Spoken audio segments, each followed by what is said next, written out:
जय श्री राम दोस्तों, कैसे हैं आप। उम्मीद है आप अच्छे होंगे। प्रभु श्री राम की कृपा आप पर बनी रहे, इसीलिए मैं रामायण की कहानी एक के बाद एक निरंतर लाता रहता हूँ।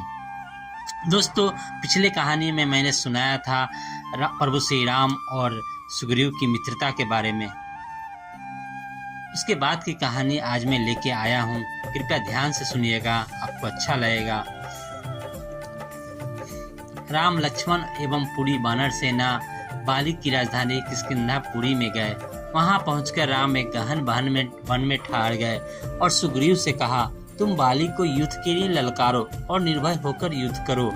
राम के वचनों से उत्साहित होकर सुग्रीव ने बाली को युद्ध करने के लिए ललकारा। सुग्रीव के इस सिंहनाद को सुनकर बाली को अत्यंत क्रोध आया। क्रोधित बाली आंधी के वेग से बाहर आया और सुग्रीव पर टूट पड़ा। बाली और सुग्रीव में भयंकर युद्ध छिड़ गया।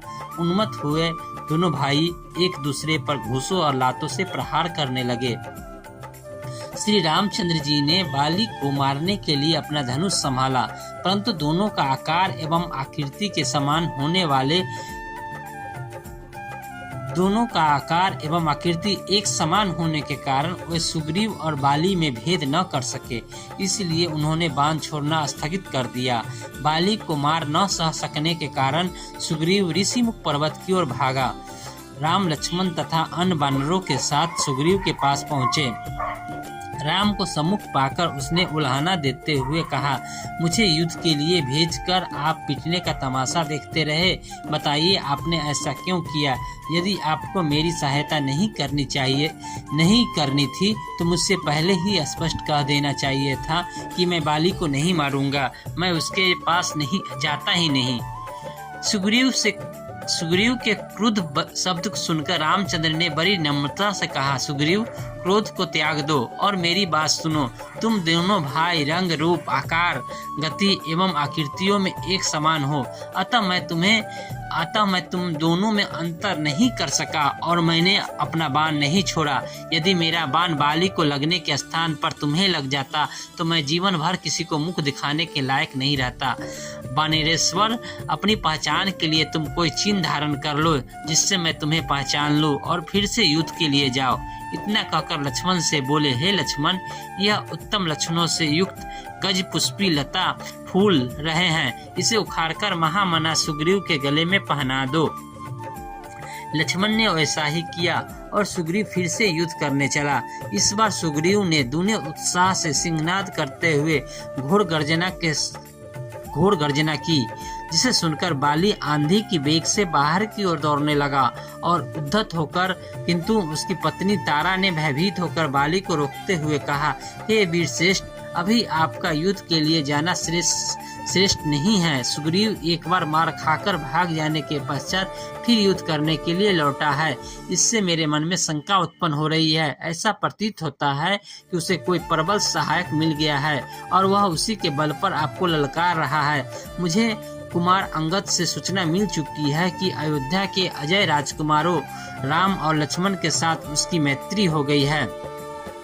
संभव है वे ही उसकी सहायता कर रहे हो और राम के पराक्रम के विषय में मैंने तो सुना भी है। वे शत्रुओं को देखते देखते धराशायी कर देते हैं।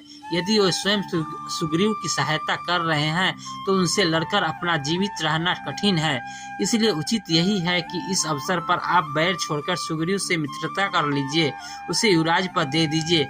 वह आपका छोटा भाई है और इस संसार में भाई के समान हित कोई दूसरा नहीं होता। उससे इस समय मित्रता करने में ही आपका कल्याण है। तारा के इस प्रकार समझाने पर बाली ने कहा, वारानने, मैं सुग्रीव की ललकार को सुनकर कायरों की भांति घर में छिपकर नहीं बैठ सकता और न ललकारने वाले भय से भयभीत होकर उसके सम्मुख में मित्रता का हाथ ही बढ़ा सकता हूँ। श्री रामचंद्र जी के विषय में मैं भी जानता हूँ। वे धर्मात्मा है और कर्तव्य को समझने वाले हैं। वे पाप कर्म नहीं कर सकते। तुमने मेरे प्रति अपने स्नेह एवं भक्ति का प्रदर्शन कर दिया। अब मुझे मत रोको। मैं सुग्रीव का सामना अवश्य करूंगा और उसके घमंड को चूर चूर कर डालूंगा।